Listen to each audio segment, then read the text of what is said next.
Amigos y amigas, acá estamos, 10 y 31 minutos en la ciudad de Buenos Aires. Estamos por un lado con Jairo Strachia. ¿Cómo estás, Jairo? Siempre las remeras, las pensaste, las regalan, es parte de tu producción, porque hoy tenés una memoria diciendo ¿quiénes son? Riéndose. Es una combinación de todo eso, se fue dando. Me gustaban, empecé a encargar, me empezaban a ofrecer y hoy es un ida y vuelta que no tiene fin. No tiene fin y está bueno también. Bueno, trajiste a... ¿La querés presentar vos? No, por favor, adelante. Me mataste. No, Olivia, no, es que quiero hacerlo preciso. Igualmente, si Olivia Goldsmith, que sí, es periodista económica, tiene trabajos en El País de España, en el Infobae, en La Nación, creadora de contenido, la pueden encontrar en @oligolds. Oligolds, muy bueno porque Goldsmith es buena Golds.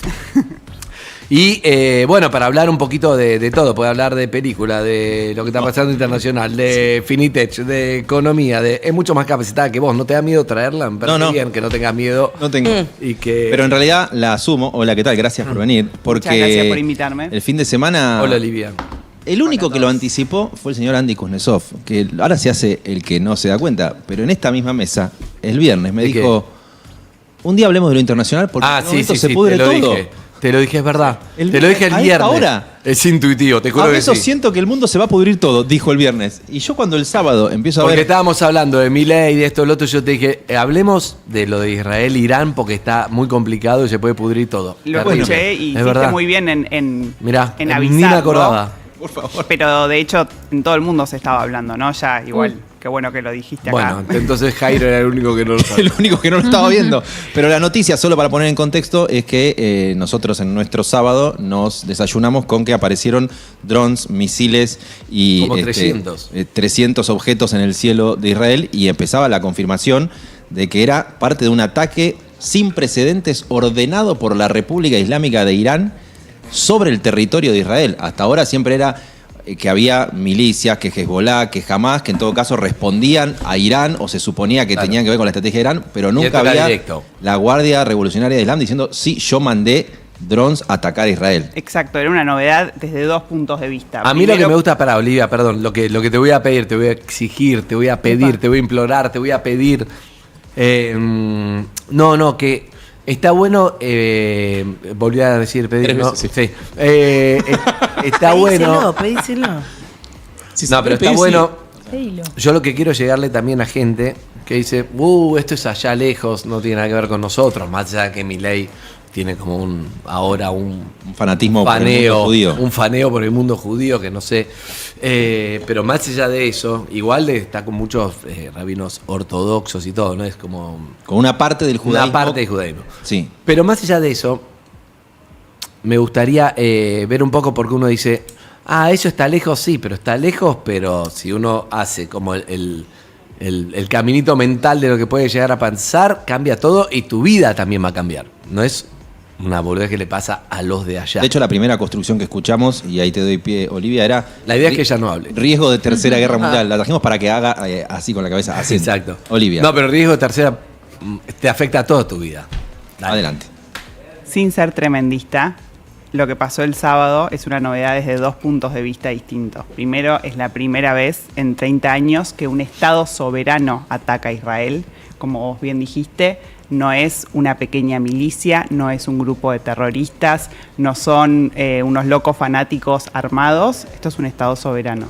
Por otro lado, venía Irán atacando a Israel de estas otras maneras. Entonces, por un lado tenemos la primera vez que un Estado soberano ataca a Israel en casi 30 años, pero además la novedad de que Irán ataca directamente a Israel con más de 300 misiles y drones que van volando directamente hacia el territorio israelí y gracias a un montón de cuestiones que ahora vamos a hablar, el 99% no llegaron. Para responderte a vos, Andy, sin ser tremendista, 3 días antes de que esto suceda, en Argentina se terminó de aclarar algo que hace muchísimos años ya sabíamos, pero en nuestro país 2 edificios fueron volados por Irán en los 90s. Entonces, los domingos tengo una pequeña sección, una especie de jueguito en Instagram donde pongo un casillero de preguntas y respuestas y este domingo las preguntas se dividían en 3. Estaban los que primero decían, por una cuestión como que me decían, ¿no se la buscó Israel? Era la pregunta. Y la verdad es que Israel está en guerra desde el 7 de octubre. El 7 de octubre entraron 3.000 terroristas al territorio israelí, violaron, mataron, destruyeron todo lo que estaba en su camino y desde entonces Israel está en guerra con Hamas, el grupo terrorista que lidera Gaza. Pero además había pasado el 1 de abril, había habido, que Israel no reconoce que lo hizo, pero creo que en todo el resto del mundo más o menos como que asumimos directamente que fue responsabilidad de Israel, que bajó a 7 tipos De la Guardia. de la Guardia la Guardia Islámica Republicana, de la Guardia, ¿cómo se dice? Sí, de la Guardia Revolucionaria Islámica, pero del Revolucionaria. ejército de Irán, por decirlo así. Exactamente. Y esto responde En el un poco. consulado, ¿no? No era, bueno, es una excelente pregunta, si eso es un consulado o no. Escuché a Elon Levy, que fue el spokesperson, ¿no? Como el portavoz del gobierno israelí hasta hace un par de semanas que lo cambiaron, decir una cosa interesante, que es que es un consulado, si es un edificio en donde se desarrollan actividades terroristas y criminales con un cartel que dice consulado en la puerta, porque una conversación parecida se tuvo acerca de un hospital en Gaza, el hospital Shifa en Gaza, que después, cuando el ejército de Israel entró, descubrió que había habido muchísimos de los secuestrados, habían estado presentes dentro de ese hospital. Entonces, pero igual, no era un consulado, era como un anexo a un consulado en Damasco. Pero bueno, por eso había como cierta idea de que tanto De que iba a haber represalias. tanto Jairo como muchísima otra gente y Andy también estaban diciendo, ojo que esto se puede armar de alguna manera, ojo que esto se puede llegar a escalar. Y la respuesta a si puede escalar es terrible, pero sí, hay muchísimas confrontaciones en distintas partes del mundo, ¿no? Rusia, Ucrania, en el mar del sur de China, hay conflictos bélicos que decís, no, esto no puede llegar a avanzar. Olivia, para que se entienda algo, cuando vos decís que fue un Estado soberano, la diferencia es que si es un grupo terrorista, por ejemplo, Estados Unidos puede decir, nosotros condenamos a un grupo terrorista, pero si es Irán, ataca a Israel, obliga a muchos países a tomar una postura por tratados, por convicción, porque no puedes dejar que pase eso, donde ahí se puede armar una tercera guerra mundial. Exacto, entonces... Esa es la diferencia, por eso nunca es directo Israel-Irán, y esta vez sí. Y el rol de Estados Unidos es clave. Biden le había dicho a Irán, voy a decirlo en inglés, don't, como no se te ocurra, no lo hagas.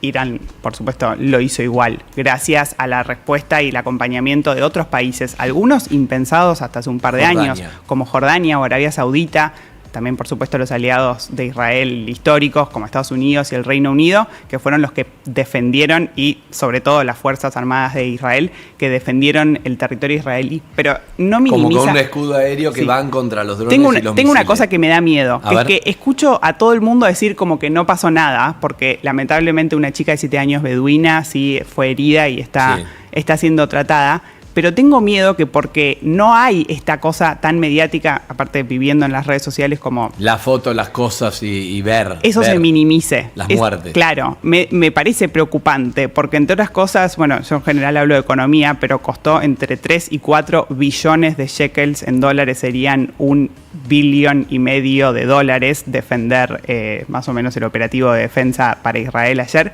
el sábado, y eso quiere decir que aunque no pudieron lograr su cometido, el ataque estuvo, y por eso cuando vos decís qué está pasando para la gente acá, que se pregunta, ¿esto me puede llegar a tocar a mí? Y bueno, por eso Argentina tuvo que pronunciarse. También, como leí en Twitter y me parece muy acertado, hay gente que hasta el día de hoy, si la Segunda Guerra Mundial fuese hoy, diría no, que Argentina se abstenga y sea neutral, ¿no? Como que hay esta cosa de como, bueno, no es nuestro quilombo, pero es un argumento ridículo. Hoy la noticia en la mañana, corregime Olivia, es que las principales potencias del mundo, el grupo de los 7, le están diciendo a Israel, guarda con la represalia, guarda con la respuesta a Irán, como tratando de desescalar la situación, porque puede derivar en una escalada mayor, una tercera guerra mundial. Hay como una especie de consenso que uno lee. ¿Y qué le van a decir al resto de los países? Obvio que le dicen, ojo con la represalia, ojo con... Es una actitud como medio obvia, pero tratando de entiende. entender que si Israel, por lo menos lo que está circulando de la información de la reunión de ayer, entiende que tuvo un éxito al mostrar la potencia de su estrategia de defensa y lo flojo que fue el ataque de Irán, que en definitiva hicieron una alaraca de ataque a Israel y no pudieron superar el sistema de defensa israelí. La idea de mensaje que surge hoy en la prensa estadounidense de funcionarios de la Casa Blanca y del propio G7 es, para el devenir de la situación mundial, básicamente para que no desaparezcamos como planeta, que Israel no responda en la libertad que tendría de hacerlo a un ataque que recibió en esa escala. Eso es por lo menos la noticia de este momento. Recontra de acuerdo. Ahora, 2 puntos de vista a tener en cuenta. Por supuesto, cuando decimos, bueno, que no responda, sí, obvio, las vidas de millones de personas están en juego. Yo el sábado a la noche que chateaba con un montón de gente que está en Israel, que por mi trabajo conozco porque son amigos y porque además está mi familia ahí, literal, ¿no? Como a mi familia de verdad. las respuestas eran, bueno, estamos acá. Por supuesto, no durmió nadie, viven 8 millones de personas y nadie se va a ir a dormir. Y todas las preguntas son iguales, ¿no? Como, ¿tenés refugio en tu casa? ¿Vas a tener que salir corriendo a la calle? ¿Tenés agua y comida en el refugio por si te tenés que quedar un par de días? Ahora estamos como en esta situación, vine el lunes acá tranquila, qué sé yo, pero el sábado yo tampoco me puedo ir a dormir. Entiendan que millones y millones de personas no durmieron, y no durmieron porque no sabían si en la mitad tenían que correr por sus vidas. Acá es difícil, desde acá es fácil decir, bueno, no, que tal cosa, que tal otra, como que tomar una postura así como si fuesen países. Pero es la vida de mucha gente que además, por la Argentina, porque sobre todo porque hay una gran colectividad judía, pero al margen de esto, como hay mucha relación entre los países, entre Argentina e Israel. Caminar por Israel siendo Argentina es como que la gente sabe de dónde venís, ¿entendés? No sos, no es que no conocen el país, o no, por millones de cosas, influencias culturales, amistades, lo que sea. Pero entiendan que la gente no se podía ir a dormir porque no sabía si iba a tener que, la gente que tiene chicos no sabía si iba a tener que dejar a los chicos durmiendo ahí toda la noche, si los tenía que cargar en la mitad de la noche para llevarlos a un refugio. Después hay que diferenciar también, no sé cómo se hace, por eso está bueno que me ayuden, hay que diferenciar muchas veces también entre lo que es el judaísmo, el Estado de Israel, que tiene una democracia y que hay un gobiernos que te gustan, no te gustan. Vos puedes no estar de acuerdo con cosas que hace un gobierno del Estado de Israel, como vos te gusta Milei o no lo votaste a Milei, o te gusta Néstor y Cristina, no lo votaste, lo que sea. Y lo mismo hay que hacerlo en Irán. Y sos argentino. Y en Irán hay una república islámica también que tiene un montón de historia con el Ayatollah Khomeini, con el Shah persa, con Estados Unidos que se metió con... Había una película que me encantó que cuenta mucho la historia de Irán, la del ya que era ¿cómo era? No, Tecnópolis me sale, Persópolis. Es un dibujo animado, una animación espectacular en su momento que te aclara un poco, te muestra un poco de lo que es eso. Pero lo que te digo es que Israel respondió frente a secuestros, muertes, todo, un montón de cosas, y respondió. Y bueno, entonces el mundo terminó inclinándose para decir, che, está mal lo que estás haciendo. Entonces el mundo dice muchas cosas. También siguen habiendo, y esto le regalé a Jairo antes de entrar, la chapita de Bring Them Home, la chapita del pedido porque van a los secuestrados. Si hay una cosa de la que no hablamos desde que me senté yo en la mesa, y creo que en el mundo no se habla hace 48 horas, es que siguen habiendo 133 personas secuestradas en Gaza, que están ahí, sus familias los están esperando. Bring Them Home, pueden seguirlos en Instagram. No se sabe cómo están. Cuando yo fui a Israel en enero, justo se cumplieron 100 días desde el 7 de octubre. Uh-huh. Y hubo muchos actos y la conversación giraba en torno acerca de si las mujeres que se sabe que están siendo violadas mientras están en cautiverio en Gaza, ya podrían llegar a tener embarazos lo suficientemente avanzados como para que no puedan ser abortados. Ahora pasaron 6 meses de eso y siguen ahí. Sigue habiendo chicas, sigue habiendo personas de muchas religiones secuestradas, no son solo judíos. A tu comentario recién, Andy, por supuesto, sí, el Estado de Israel es un Estado judío donde viven 8 millones de personas, de las cuales el 20% son árabes, muchísimos no son judíos, conviven más o menos dentro de todo en paz. No es un país perfecto, por supuesto, obvio, ningún país lo es, no hay que ser tan ingenuo ni infantil, pero dentro de todo más o menos ahí va. Y pudo defender a su población de manera muy exitosa gracias a la inversión durante años y años y años en educación, porque cuando la gente habla de la cúpula de hierro, justo alguien me preguntó en Instagram, ¿cómo es lo de la cúpula de hierro? ¿Cuándo se activa? La cúpula de hierro no es un invento físico, es un invento intelectual, ¿no? Es un sistema militar por el cual cuando alguien tira un misil o un dron, lo voy a explicar más o menos mal, pero desde Israel se tira otra cosa, un proyectil en el aire, ese dron o ese misil explota en el aire y hace que ese misil que venía a explotar un colegio, un hospital, un edificio, la casa de alguien o lo que fuera, no caiga en gente que termine herida o muerta. Yo te quería preguntar cuánto afectan en las decisiones que pueden afectar a millones de personas de ambos países y de otros lugares también, la política interna de cada país, tanto en Israel como en Irán. Leí versiones que decían que el ataque de Irán era más destinado como a un consumo interno porque algo había que hacer después de lo del consulado, y ya sabían que la defensa de Israel iba a contener, pero que algo había que mostrar porque la imagen de la Ayatollah ahora está como en caída. También escuché versiones de la caída en la imagen de Netanyahu y cómo su respuesta iba a estar condicionada por que era lo que él sentía que le estaban demandando que responda. ¿Cuánto afecta la política interna a estas decisiones que después nos terminan afectando a todos? Muchísimo. La respuesta es muchísimo. Irán tiene una crisis social, política y económica enorme en este momento, entre otras cosas, muy impulsada por mujeres que dicen, nosotras nos resistimos a este régimen teocrático que nos tiene oprimidas y queremos caminar sin usar el velo. Si tiraste todo el mate, tiraste todo esto todo. mientras Es una está reacción rarísima el mate. pero sí, la verdad que lo que estoy diciendo Sí, entiendo que incomode, pero Sí, se incomodó. dentro de Irán, imagínate que es la típica de nos estamos matando entre varias personas de un mismo país y buscamos un enemigo externo para decir, no, bueno, ahora todos unidos contra este enemigo externo, que entre otras cosas pasó algo parecido en Israel. Hasta el 7 de octubre, todos los fines de semana había protestas políticas.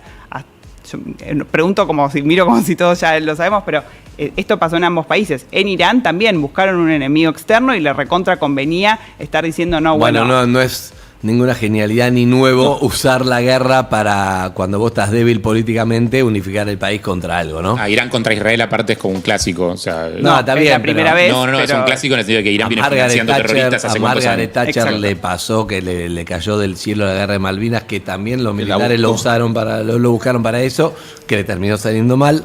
Pero bueno, sí, pasa eso. Pero yo lo que te decía de Gaza es que para mí terminó habiendo como una imagen inclinada de algo donde Israel claramente es víctima de un acto terrorista. La reacción de Israel generó un poco un efecto contrario en lo que se ve, ¿no? Lo que se ve de afuera, no. Yo te digo lo que vi en que la gente empezó a generar una empatía con lo que pasa en Gaza y bla, bla, y la gente de Gaza, inocente todo, y termina, no sé hasta qué punto le sirve eso, ¿me entendés lo que te digo? Más allá de la reacción, no sé, no soy un especialista, pero es algo donde claramente a vos Y te Israel atacan, tiene un problema de PR enorme. te violan, te no sé qué, te entra a tu territorio y todo, y después la gente termina generando empatía con Gaza, es que algo no está bien. Me parece que en realidad es una estrategia muy bien armada desde parte del grupo terrorista Hamas. A ellos les Por eso, sirve pero tanto. vos tenés que anticiparte y evitar esa estrategia, ¿o no? Desde acá, desde Palermo, es fácil Desde decirlo. Palermo todo es fácil decirlo. Pero me parece que de Israel la urgencia es distinta. Porque una cosa es decir, tienen un problema grande de imagen, sí, pero también tienen un problema enorme cuando tienen que correr a los refugios para salvarse las vidas, cuando sus hijos van al ejército a defender las fronteras. Entonces, decir tienen un problema de imagen. Estoy recontra de acuerdo que es un problema enorme, pero me parece que la urgencia se lleva puesto esto, ¿entendés? Ok. Entonces, en la medida que decís, bueno, ¿cómo es que el mundo terminó empatizando tanto con el pueblo palestino? Primero es una construcción de años. Ellos tienen muchísimo tiempo para armar esto. De hecho, un ataque a Israel, ellos sabían que esto iba a pasar. En ningún momento creo que jamás realizó el ataque del 7 de octubre sin esperar No, eso está claro. que Israel Pero, respondiera. Oli, Ahora, sí. hablando pensando de la imagen de Israel, y es difícil. Los judíos somos 15 millones de personas en el mundo. La mitad viven en Israel, la otra mitad vivimos esparcidos por todas partes del mundo. Es fácil a veces desde acá pensar que Israel es un estado superpoderoso, con un poderío enorme, infinito, millonario, y ayúdenme con algún sinónimo que no se me ocurra. Pero la verdad es que somos un pueblo perseguido que hace un siglo mataron a 3/4 de la población, que todavía no se recuperó de la población. Del Holocausto. Ahora, sí, del Holocausto. Y así todo, Israel es un estado construido en base a este judaísmo y que tiene muchísima fuerza y que se va a reponer y es resiliente. Y así como les cuento que el sábado a la noche estaban todos viendo si se iban a tener que correr por sus vidas a un refugio, ¿Y el por qué domingo pensás que domingo ocurre? que es día hábil, me levanté con 20 mensajes de como que las cosas en el trabajo seguían y estaban todos medio dormidos. Pero ¿por qué pensás que ocurre esto que te digo? ¿Por antisemitismo o por desconocimiento? Es ¿O una por forma qué? nueva de antisemitismo. Antes le decíamos antisemitismo, ahora le dicen antisionismo. El odio es el mismo. Siempre estuvieron, no por eso son menos importantes. No por eso hay que dejar de pensar cómo impacta esto. Yo hablo TikTok todo el tiempo y cada 3, 4, 5 videos que estoy viendo me aparece alguien que tiene una sandía en el nombre de usuario. ¿Qué quiere decir eso? La sandía, por los colores que tiene la sandía, es una manera de mostrar apoyo a la causa palestina, ¿no? Sin poner banderas palestinas que capaz que algunas redes sociales te las bloquean. No te bloquean la bandera palestina, pero ponen la Hay sandía porque es publicaciones como que es como el Pero el- por eso pasa? está Sí, bueno, publicaciones pero por que eso han sido baneadas y bloqueadas por está eso. bueno contar eso, porque muchas veces el antisemitismo se genera algo que vos ni sabes cómo se genera, o vos por ahí tenés actos antisemitas y ni siquiera sabes, y hay países enteros o algo que no es que disputan un territorio, hay gente que quiere la desaparición del Estado de Israel y eso tenés que entenderlo porque eso es muy profundo, es decir, yo quiero que desaparezca este Estado, no es que yo peleo por los territorios un poco más, un poco menos, esto me corresponde a mí, esto a vos, como puede pasar. Hay que Cuando vos entender que querés en esencia desaparición- no es un problema territorial. De hecho, Exacto. escuché esto de la directora del centro Bat Ami, que es el centro para víctimas de abusos sexuales que tiene el Hospital Adasa en Jerusalén, y la escuché decir esto en un webinar que hicimos hace poco, y ella estaba hablando acerca de las violaciones y los abusos sexuales cometidos el 7 de octubre, y en un momento tiré algo como muy de sentido común, que yo que hablo de esto todo el día hace 6 meses, igual nunca lo había pensado.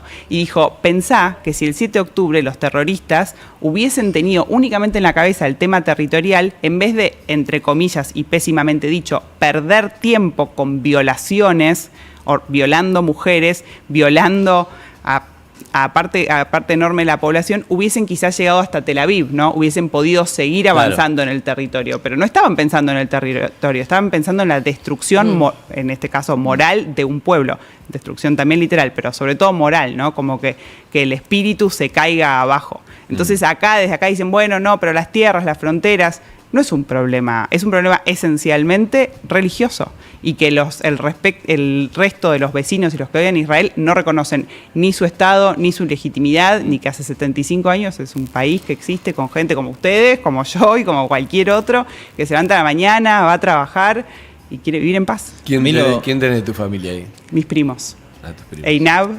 que se va a casar este año con Ido, y mi primo más chico que se llama Nib. También, por suerte. Bien. A mí me cuesta en algunos puntos seguirte en la línea de lo que vos vas planteando, porque también a mí no se me juega algo tan personal o sentimental o afectivo, tan ligado a la gente que está en Israel.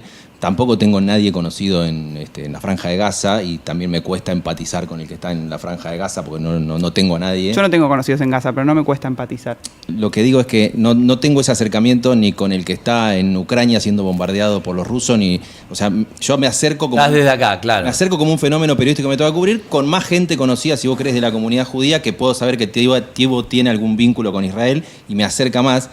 Pero me interesa entender lo que pasa y a veces me siento como trampeado en la discusión cuando yo estoy tratando de analizar que aparezca la palabra antisemitismo, por lo menos en mi debate, porque yo no tengo ninguna duda que hubo un ataque terrorista el 7 de octubre con vejaciones que no hubo desde el Holocausto. No tengo ninguna duda de que hay tipos en Hamás que quieren que desaparezca el Estado de Israel, pero con esa base igual quiero entender lo que pasa porque hasta la semana pasada o la anterior la demanda de Estados Unidos, aliado de Israel, era bancá con el ataque en Gaza, no era la demanda de un operador de Hamás oculto. Y yo trato de consumir la información creíble que puedo de todos los hechos y de golpe, así como entiendo y doy fe y me consta que hubo vejaciones nunca vistas el 7 de octubre, también si yo constato y veo que hay, 33.000 fallecidos en Gaza y me dan información de una fuente de la otra, la matizo, digo, no, esto puede ser operación de Hamás, esto puede ser verídico, saco una conclusión, también hago la pregunta de,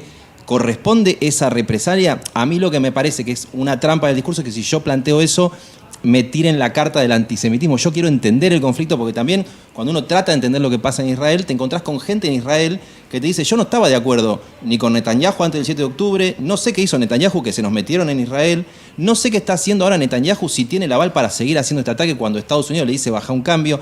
Me interesa entender ese acercamiento para básicamente no comerte ninguna curva y ser lo más justo posible. Simplemente me venía eso a la mente cuando te escuchaba. Entiendo lo que me decís. Y la verdad, lo puedo entender. Es muy difícil consumir información del conflicto con respecto a Israel que sea creíble. Y esto también, yo soy periodista, amo los medios, pero es parte de responsabilidad de los medios. Vamos a arrancar con un par de cuestiones.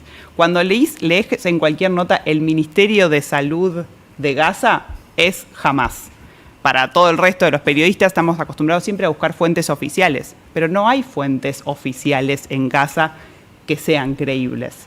Por otro lado, la idea que nosotros tenemos de consumir verdad, ya de ese único hecho, de esa única como preconcepción de que lo que lees en los medios es verdad, no es tal así para Hamás. Y ellos manejan todo lo que pasa en Gaza.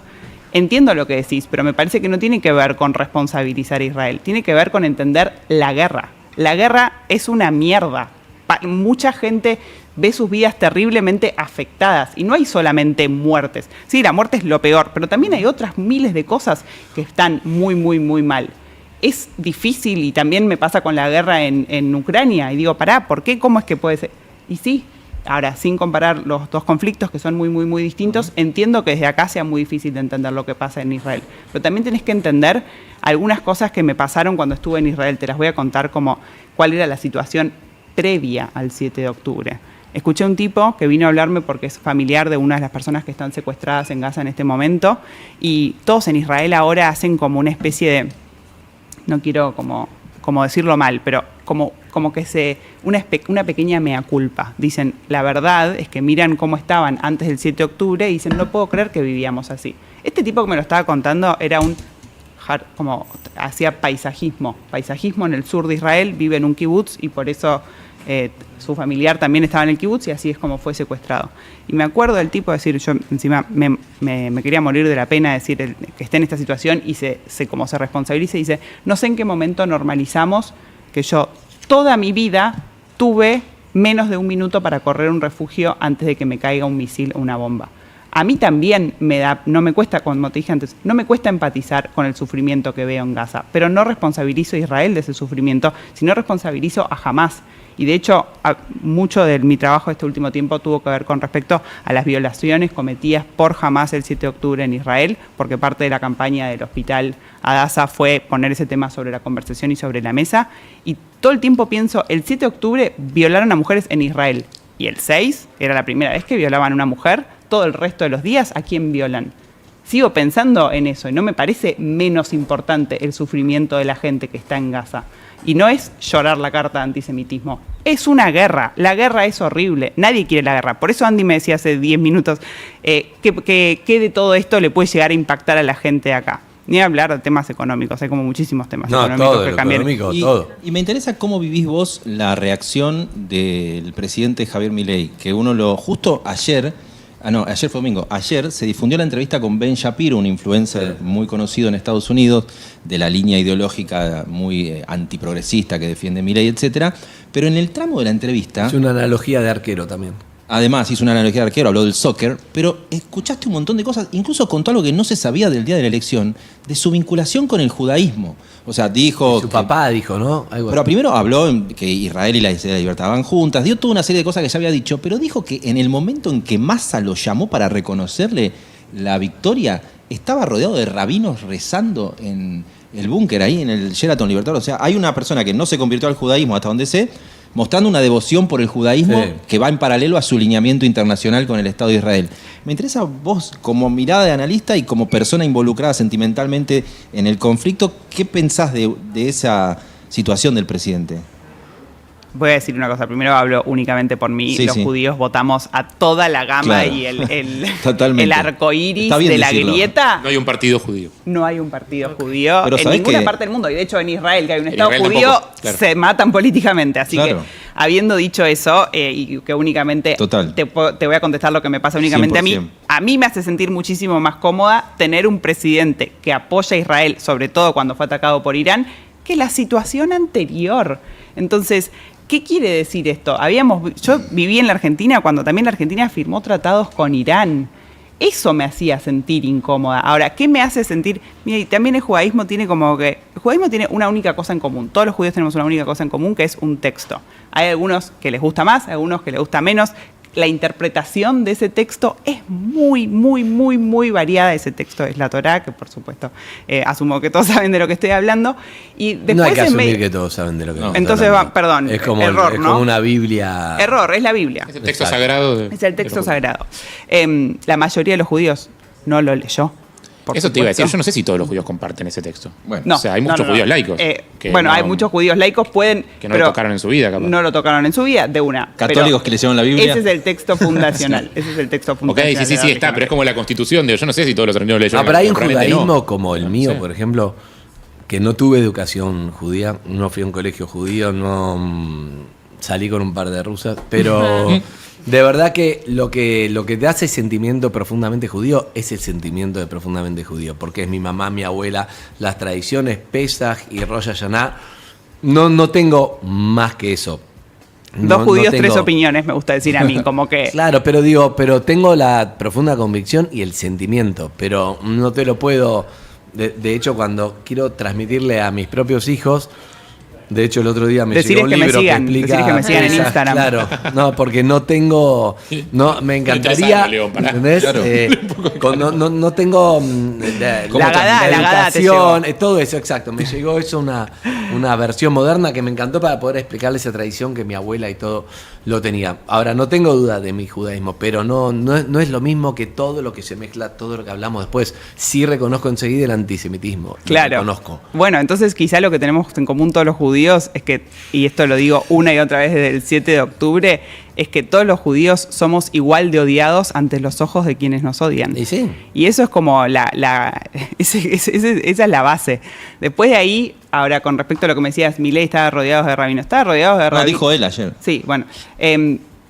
Rabinos seguramente muchísimo más ortodoxos y más religiosos, los tengo más o menos de vista y de nombre, no son los de mi comunidad. Y para entender, ¿cuál es el...? Porque él justo el fin de semana había viajado otra vez a recibir una distinción de embajador internacional de la luz del centro Chabad Lubavitch y viene teniendo distintas Que participaciones. está bueno esa diferencia, porque Sí. los Lubavitch, yo que Eso, iba a preguntar sé qué es mucho, lo que se son puede judíos decir. ortodoxos, religiosos, que es muy distinto al judaísmo Claro. que te conté yo, que es ese Laico. judaísmo, claro. Pero para mí no hay que decir más que son muy distintos. Te voy a explicar por qué.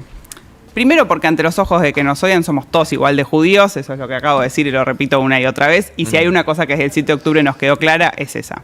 Por otro lado, sí, son judíos que eligen llevar en su vida muchísimas más prácticas y decisiones del día a día, están normadas por lo que en algún momento dijo el gran rabino de Lubavitch. Si me querés hacer esa distinción, para mí, en términos tecnológicos, el judaísmo es descentralizado, ¿no? Está este texto, algunos lo leyeron, algunos no, a algunos le gusta más, a algunos le gusta menos, pero después del texto es elige tu propia aventura, de ahí se armaron muchísimas comunidades. Eso para mí es lo mejor del judaísmo y no lo peor. Para mí sí es distinto. Porque si vos tenés una práctica y si vos sos católico y decís, no, yo nunca me voy a... No puedo tener relaciones prematrimoniales, un pecado, me voy a... Y te haces como muy... fanático no es la palabra, pues es la No. que usamos para Para otras justamente cosas. en otras cosas.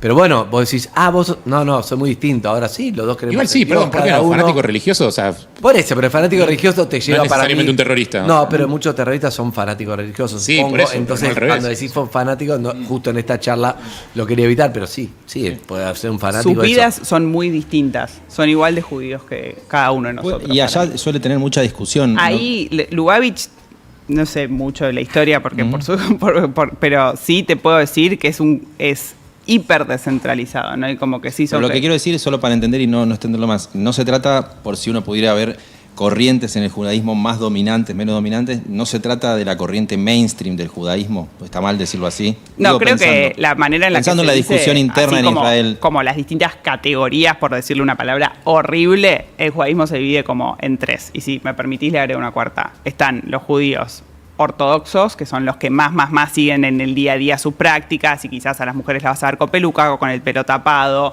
como que visualmente vas a decir, esta es una persona que es judía ortodoxa, los vas a ver caminando por Buenos Aires y por muchas otras ciudades del mundo, y los vas a reconocer al toque. Después están los judíos conservadores, que ya no es tan fácil de darte cuenta por el look and feel, quizás comen algunas cosas que son kosher, pero después otras no necesita que estén certificados y respetan, y como por ejemplo, tipo sí o sí les gustaría formar pareja con alguien que es de la colectividad y respetan unas cuantas tradiciones. Y después están los judíos reformistas, que son los que dicen, ok, el judaísmo se planteó de esta manera y lo vamos adaptando de acuerdo a los tiempos que corren. ¿Y la cuarta? Y la ¿Dijiste? cuarta son los judíos ateos, que son los que no tienen ningún tipo de Claro. de esto, Relación que religiosa. nacieron en una familia judía. Pero comen ¿no? nilles, pero ahí se termina el. Comen la historia. milles, sí, pero y Claro. quizá le meten un jamón crudo. ¿Entendés? Claro. Como, pero Puede estar más- casado con una goy también. o pueden estar casados Le con ponen una panceta a goy, los Varenik. o simplemente no creen en ningún tipo de Dios y tienen una vida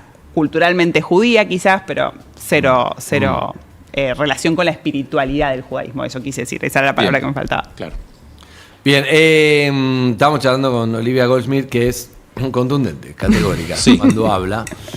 ¿Sentiste el antisemitismo personalmente? Sí, todos los judíos lo sentimos. Me parece que Pero vos, es Olivia. difícil. ¿Vos querés que yo te cuente una anécdota? Sí. No, una anécdota no, porque no creo que sea anécdota. Ah. Algo si tenés ganas de compartir, no es que quiero. Bueno. Te propongo para que me cuentes algo tuyo donde lo sentiste. Te puedo contar como que a veces es esta cosa donde no sabes si es antisemitismo o es ignorancia.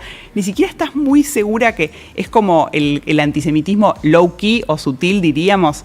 Me acuerdo, yo trabajé durante un tiempo en el diario El País en Madrid y me acuerdo que la gente cada tanto me hacía un comentario que a mí como, es distinto ser judío en España, ¿no? Entonces, de repente venía un periodista del País y me decía, ¿eres hebrea? Y yo decía, ¿cómo? ¿Hebrea? ¿Cómo?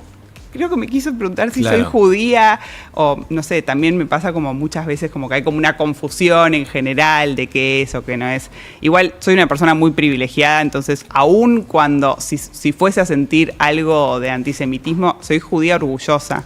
Entonces, no te voy a decir que no, no te voy a decir que no me afecta, pero que es distinto. En España es bastante chica la comunidad judía. Sí. Y hay Tiene es historia. mucho, muy distinta que acá. Y tiene una historia donde expulsaron a los judíos de la península hace como 800 años, ¿verdad?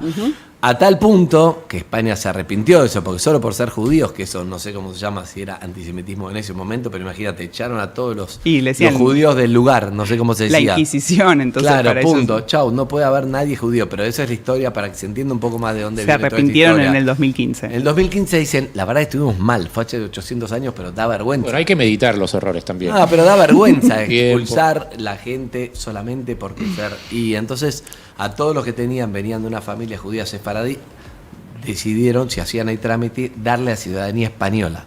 Entonces hay un montón de judíos que no tenían nada que ver con España, que ligaron la ciudadanía española, pero en ese momento había sefaradíes, entonces son más turcos o algo así, ¿no? Sí. De hecho, nuestra compañera trabajaba en la Embajada de Portugal, que pasó lo mismo Mirá. haciendo eso. Yo trabajaba en el 2016 en el diario El País y hicimos esta nota acerca de justamente este tema de los pasaportes sefaradíes, pero por lejos, el país donde más gente había dicho yo soy judío sefaradí, me echaron de España, era Argentina. Pero por lejos, encabezaba el ranking. Pero bueno, porque acá tirás un pasaporte europeo no llega Claro, al pero por eso, ya sí. Tenés un Scrum. Claro. sí, Exacto, sí, sí, sí. me acuerdo de estar ahí Bien. haciendo la... Dejo Bien. 3 artículos para los que quieran leer. Déjalos.